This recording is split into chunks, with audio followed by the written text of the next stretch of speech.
नमस्कार दोस्तों, स्वागत है आपका मेरे चैनल कॉमिक्स लाइफ में। शुरू करते हैं भेड़िया की अमर प्रेम सीरीज प्रेम हिरण पार्ट 2। अचानक भेड़िया चौंक कर बोला, अरे जैन, तुम तो अपने कमरे में चली गई थी ना? जैन ने कहा, हाँ, अपना जख्म दिखाने आई थी, अभी तक नहीं भरा। भेड़िया ने कहा, तो भर जाएगा ना? जैन बोली, धृत कुमारी के असर से इसे तुरंत भर जाना चाहिए था, पराक्षी के जख्म के समान। भेड़िया बोला, पराक्षी का जिक्र छेड़कर तुम क्या कहना चाहती हो? जैन ने कहा, जो मैं कहना चाहती हूँ उसे तुम क्यों नहीं समझ रहे हो? भेड़िया बोला, तुम क्या कहना चाहती हो? जैन ने कहा, दुनिया में ऐसी कोई औषधि नहीं है जो किसी भी जख्म को मिनटों में इस हद तक ठीक कर दे कि उसके चिन्ह तक शेष बचे न रहें। पराक्षी के जख्मों पर धृत कुमारी नामक औषधि ने ऐसा जादू कैसे कर दिया? क्यों वैसा ही जादू मेरे जख्मों पर नहीं हुआ? भेड़िया बोला, मैं अभी भी नहीं समझा कि तुम क्या कहना चाहती हो। जैन ने कहा, जंगल में एक निशाचरी घूम रही है।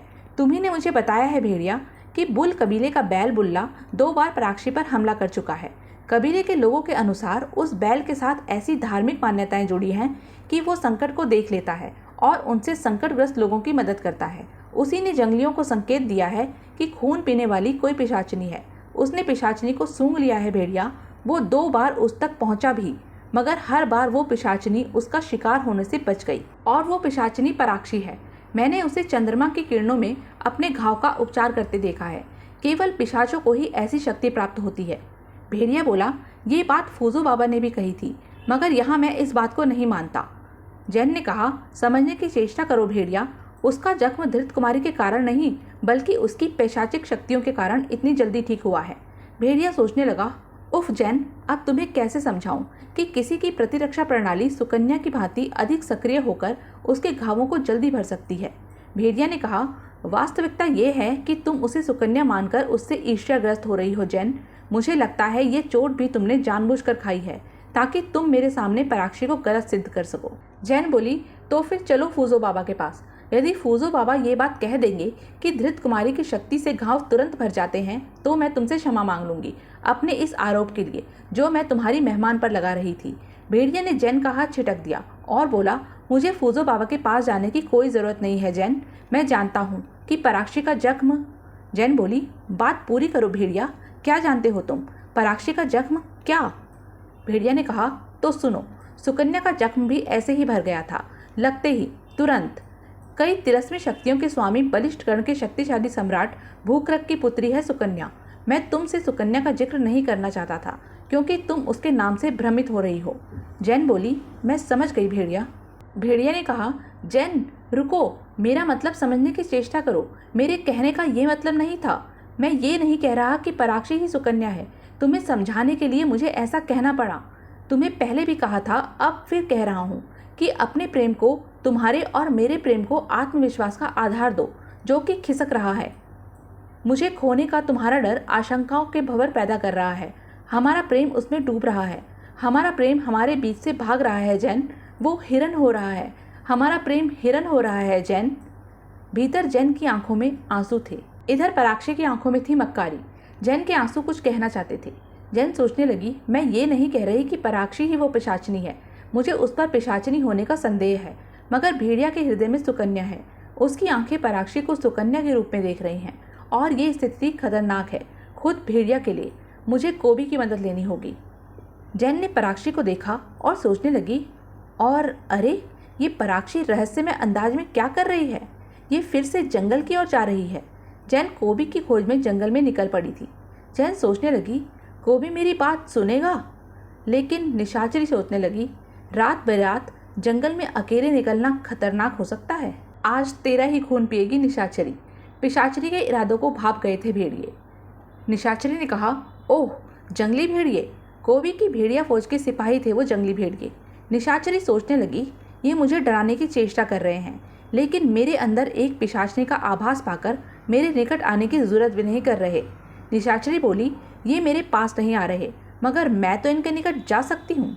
तभी कोबी वहाँ आ पहुँचा और बोला, ये जैन के रक्षक भेड़िए हैं, मेरी भेड़िया फौज के सिपाही। इनके पास तो मौत को भी फटकने की इजाज़त नहीं है, जबकि ये मौत के दूत बनकर किसी के भी पास फटक सकते हैं। तूने इन पर अपने पंजे चलाने की जरूरत कैसे की? अब भुगत अंजाम। कोबी ने भेड़ियों से कहा, हरामखोरो, तुम यहाँ क्यों खड़े हो? जाओ, जैन के पीछे जाओ, वो अकेली है, रोको उसे। और वो कमबख्त कहाँ गई? ओह, भाग गई, वरना मारी जाती आज कोबी के हाथों। भेड़िया ने राह रोक ली थी जैन की। कोबी भी वहाँ आ पहुँचा और बोला, आधी रात को क्या सूझी तुम्हें जंगल घूमने की? भोजन बनने का शौक है क्या? जवाब दो। जैन बोली, कोबी, मैं तुम्हें ही ढूंढने निकली थी। जैन कोबी को पिशाचनी के बारे में बताती चली गई। पिशाचनी के जबड़े क्रोध में भिजे हुए थे। निशाचरी बोली, बस अब ज्यादा देर नहीं है। तेरी रगों में बहता खून ताकत बनकर अब मेरी रगों में दौड़ेगा कोबी। तभी बुल्ला वहां पहुंचा। निशाचरी बोली, मैंने भी क्या किस्मत पाई है, तेरे पास ही तो आ रही थी निशाचरी। तेरा खून पिए बिना निशाचरी को वो ताकत नहीं मिलेगी जो कोबी का खून पीने के लिए मुझे चाहिए, और तेरा खून पीने के लिए जितनी ताकत मुझे चाहिए थी वो मैंने हासिल कर ली है। मेरे सिर से तेरा खतरा आज हमेशा के लिए टल जाएगा। निशाचरी बोली, ताकत, ताकत, वाह, गजब की ताकत मिली है मुझे इस बैल के रक्त से। अब कोबी का रक्तपान मेरी मंजिल है, जहाँ तक मैं सरलता से पहुँचूंगी। उसके बाद मुझे मिल जाएगी पूर्ण पिशाचनी की शक्तियाँ। मैं बन जाऊंगी पूर्ण पिशाचनी। पूर्ण पिशाचनी, हा हा हा। जैन सोचने लगी, ये तो वही पिशाचनी लगती है। उफ, कोबी को अभी भी मेरा साथ गवारा नहीं हुआ। उसने मुझे डांट कर अपनी भेड़िया फौज के सिपाहियों के साथ किले की तरफ भेज दिया। इस वक्त वो मेरे साथ होता तो मैं पिशाचनी को पकड़ सकती थी, मगर ये बहुत विभत्स व क्रूर है। ये कहीं से पराक्षी नहीं लग रही। निशाचरी बोली, पूर्ण पिशाचनी बनने के बाद तुम मेरे साथी बन जाओगे। मैं जब मदद के लिए बुलाऊंगी तुम्हें आना होगा। जैन सोचने लगी, ओह ओह ओह नो, ये पराक्षी ही है। पिशाचनी शक्तियाँ जब उस पर हावी होती होंगी तब उसका रूप पिशाचनी जैसा विभत्स हो जाता होगा। उसके पास एक लबादा है जिसे उस वक्त वो अपने ऊपर ओढ़ लेती है। इस वक्त तो उस लबादे को अपनी कमर पर बेल्ट की तरह बांध चुकी है। कोबी ने जैन को डांटकर भगा दिया था, मगर पिशाचनी भी उसके जहन में थी। कोबी ने कहा, उसी समय उसकी हकीकत पता चल जाती तो खून चूसने वाली उस चमगादड़ी की खाल फाड़कर किसी डाल पर सुखा डालता। कोबी ने अपनी भेड़ियों से कहा, सूंघो सूंघो उस हरामखोर चमगादड़ी को, इसी तरफ गई थी वो रक्त चूसने। तभी कोबी ने बुल को देखा और बोला, अरे ये तो वही बैल है। कोबी ने कहा, तुझे तो मैंने ही उठाकर फेंका था, अभी तक मरा नहीं तू कमबख्त, और लेगा कोबी से पंगा। ओलों की बारिश की तरह गदाओं की बारिश शुरू हो गई थी कोबी पर। कोबी ने कहा, ओह आह, ये कौन मार रहा है? बुल, जंगली? जंगली बुल बोले, बुल्ला हमें देवता की तरह पूजनीय है। ये न सिर्फ हमारे ही कबीले का रक्षक है, बल्कि जंगल के दूसरे लोगों को भी जब संकट में पाता है तो उनकी भी मदद को पहुंच जाता है। तूने हमारे देवता को मरणासन करके असभ्य अपराध किया है। बुल्ला को तो हम कुछ नहीं होने देंगे, मगर तेरे टुकड़े टुकड़े करके चील कौवों को डाल देंगे। जंगल को आखिरी बार देख ले। जंगलियों ने कोबी पर वार किया। कोबी ने थाम ली उनकी टांगे। कोबी ने कहा, तुम्हारा बैल अकेला नहीं मरेगा, तुम सब भी उसके साथ ही मरोगे। कोबी ने अपनी भेड़िया फौज से कहा, हरामखोरों, और कितना पीटते हुए देखोगे? टूट पड़ो इन नामुरादों पर। कुशल लड़ाके थे बुल जंगली, उग्र लड़ाका था कोबी भी। कोबी ने पूंछ से छीन ली एक कंटीली गदा और बोला, बैलों को भी चाबुक से ही हाँका जाता है। बुल बोले, उफ उफ। बुलों ने रस्सा कस्ती की तरह जकड़ ली कोबी की पूंछ और उन्होंने कहा, खींचो, उखाड़ फेंको इस शैतान की पूंछ को। कोबी बोला, कोबी की पूंछ कोई उगदा हुआ पौधा नहीं जो उखाड़ फेंकोगे।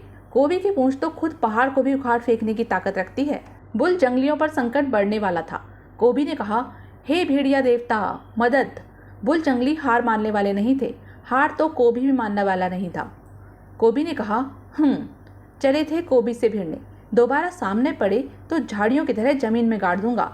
तब कोबी के आदेश पर गदा उसके हाथ से हो गई गायब। जंगली बुल बुल्ला से बोले, क्षमा क्षमा क्षमा बुल्ला, क्षमा।